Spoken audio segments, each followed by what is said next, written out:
ہرقل شاہ روم نے قریش کے قافلے میں ایک آدمی بلانے کو بھیجا، اور اس وقت یہ لوگ تجارت کے لیے ملک شام گئے ہوئے تھے، اور یہ وہ زمانہ تھا جب رسول اللہ صلی اللہ علیہ وسلم نے قریش اور ابو سفیان سے ایک وقتی عہد کیا ہوا تھا۔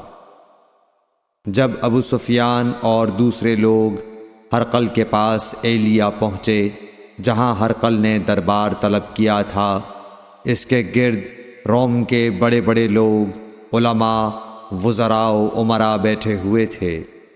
ہرقل نے ان کو اور اپنے ترجمان کو بلوایا، پھر ان سے پوچھا کہ تم میں سے کون شخص مدعی رسالت کا زیادہ قریبی عزیز ہے؟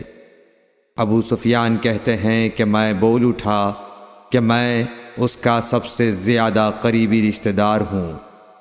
یہ سن کر ہرقل نے حکم دیا کہ اس ابو سفیان کو میرے قریب لا کر بٹھاؤ اور اس کے ساتھیوں کو اس کی پیٹھ کے پیچھے بٹھا دو۔ پھر اپنے ترجمان سے کہا کہ ان لوگوں سے کہہ دو کہ میں ابو سفیان سے اس شخص یعنی محمد صلی اللہ علیہ وسلم کے حالات پوچھتا ہوں، اگر یہ مجھ سے کسی بات میں جھوٹ بول دے تو تم اس کا جھوٹ ظاہر کر دینا۔ ابو سفیان کا قول ہے کہ خدا کی قسم اگر مجھے یہ غیرت نہ آتی کہ یہ لوگ مجھ کو جھٹلائیں گے تو میں آپ صلی اللہ علیہ وسلم کی نسبت ضرور غلط گوئی سے کام لیتا۔ خیر، پہلی بات جو ہرقل نے مجھ سے پوچھی وہ یہ کہ اس شخص کا خاندان تم لوگوں میں کیسا ہے؟ میں نے کہا وہ تو بڑے اونچے عالی نسب والے ہیں۔ کہنے لگا اس سے پہلے بھی کسی نے تم لوگوں میں ایسی بات کہی تھی؟ میں نے کہا نہیں۔ کہنے لگا اچھا اس کے بڑوں میں کوئی بادشاہ ہوا ہے؟ میں نے کہا نہیں۔ پھر اس نے کہا بڑے لوگوں نے اس کی پیروی اختیار کی ہے یا کمزوروں نے؟ میں نے کہا نہیں، کمزوروں نے۔ پھر کہنے لگا اس کے تابعدار روز بڑھتے جاتے ہیں یا کوئی ساتھی پھر بھی جاتا ہے؟ میں نے کہا نہیں۔ کہنے لگا کیا اپنے اس دعوی نبوت سے پہلے کبھی کسی بھی موقع پر اس نے جھوٹ بولا ہے؟ میں نے کہا نہیں، اور اب ہماری اس سے صلح کی ایک مقررہ مدت ٹھہری ہوئی ہے، معلوم نہیں وہ اس میں کیا کرنے والا ہے۔ ابو سفیان کہتے ہیں میں اس بات کے سوا اور کوئی جھوٹ اس گفتگو میں شامل نہ کر سکا۔ ہرقل نے کہا کیا تمہاری اس سے کبھی لڑائی بھی ہوئی ہے؟ ہم نے کہا کہ ہاں۔ بولا پھر تمہاری اور اس کی جنگ کا کیا حال ہوتا ہے؟ میں نے کہا لڑائی ڈول کی طرح ہے، کبھی وہ ہم سے میدان جنگ جیت لیتے ہیں اور کبھی ہم ان سے جیت لیتے ہیں۔ ہرقل نے پوچھا وہ تمہیں کس بات کا حکم دیتا ہے؟ میں نے کہا وہ کہتا ہے کہ صرف ایک اللہ ہی کی عبادت کرو، اس کا کسی کو شریک نہ بناؤ، اور اپنے باپ دادا کی شرک کی باتیں چھوڑ دو، اور ہمیں نماز پڑھنے، سچ بولنے، پرہیزگاری اور صلہ رحمی کا حکم دیتا ہے۔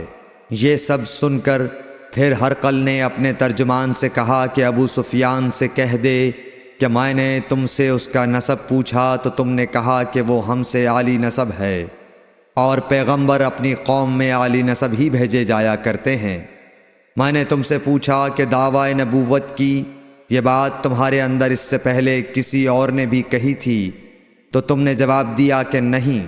تب میں نے اپنے دل میں کہا کہ اگر یہ بات اس سے پہلے کسی اور نے کہی ہوتی تو میں سمجھتا کہ اس شخص نے بھی اسی بات کی تقلید کی ہے جو پہلے کہی جا چکی ہے۔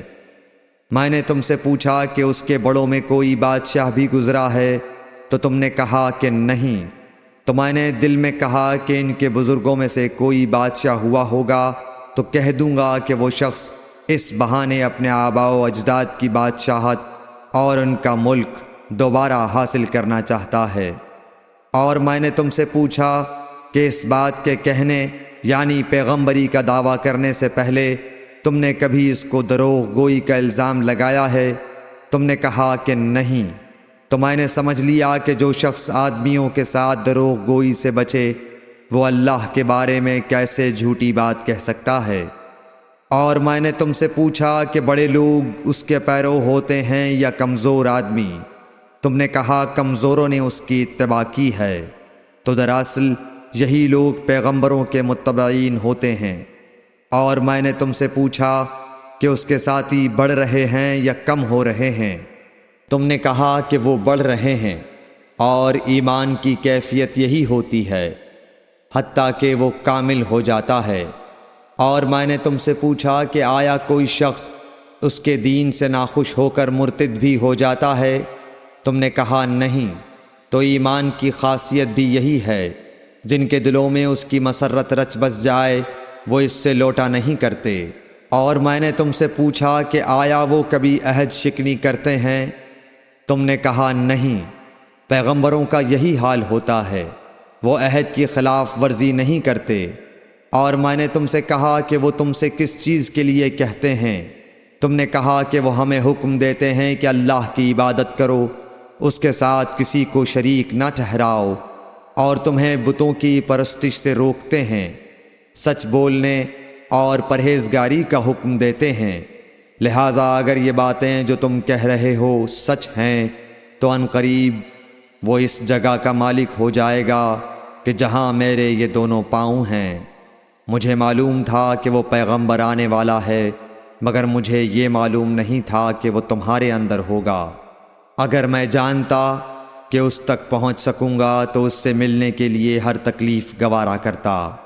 اگر میں اس کے پاس ہوتا تو اس کے پاؤں دھوتا۔ ہرقل نے رسول اللہ صلی اللہ علیہ وسلم کا وہ خط منگایا جو آپ نے وحیہ کلبی رضی اللہ تعالیٰ عنہ کے ذریعے حاکم بصرہ کے پاس بھیجا تھا، اور اس نے وہ ہرقل کے پاس بھیج دیا تھا۔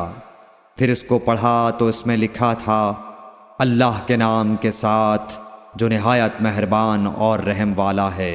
اللہ کے بندے اور اس کے پیغمبر محمد صلی اللہ علیہ وسلم کی طرف سے یہ خط ہے شاہ روم کے لیے۔ اس شخص پر سلام ہو جو ہدایت کی پیروی کرے۔ اس کے بعد میں آپ کے سامنے دعوت اسلام پیش کرتا ہوں۔ اگر آپ اسلام لے آئیں گے تو دین و دنیا میں سلامتی نصیب ہوگی، اللہ آپ کو دوہرا ثواب دے گا۔ اور اگر آپ میری دعوت سے روگردانی کریں گے تو آپ کی رعایا کا گناہ بھی آپ ہی پر ہوگا۔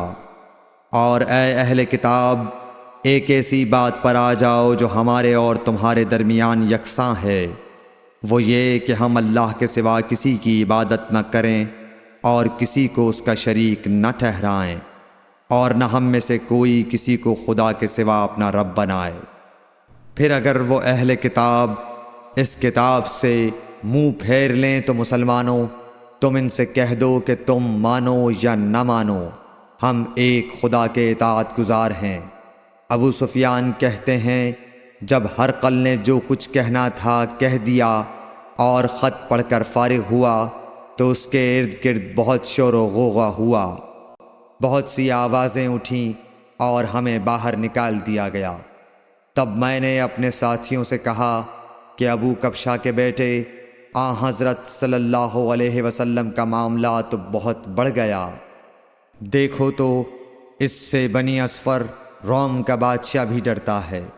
مجھے اس وقت سے اس بات کا یقین ہو گیا کہ حضور صلی اللہ علیہ وسلم ان قریب غالب ہو کر رہیں گے، حتیٰ کہ اللہ نے مجھے مسلمان کر دیا۔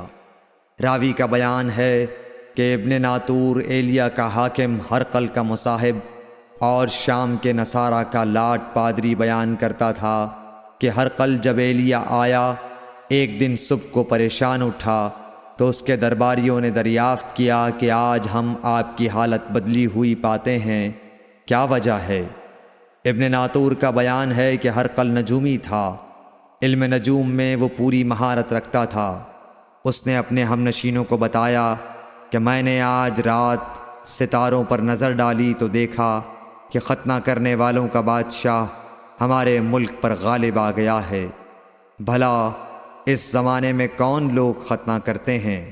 انہوں نے کہا کہ یہود کے سوا کوئی ختنہ نہیں کرتا، سو ان کی وجہ سے پریشان نہ ہوں۔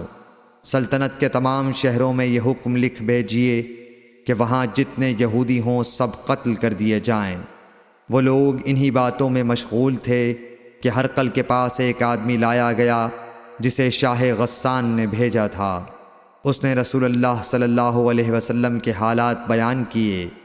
جب ہرقل نے سارے حالات سن لیے تو کہا کہ جا کر دیکھو وہ ختنہ کیے ہوئے ہے یا نہیں۔ انہوں نے اسے دیکھا تو بتلایا کہ وہ ختنہ کیا ہوا ہے۔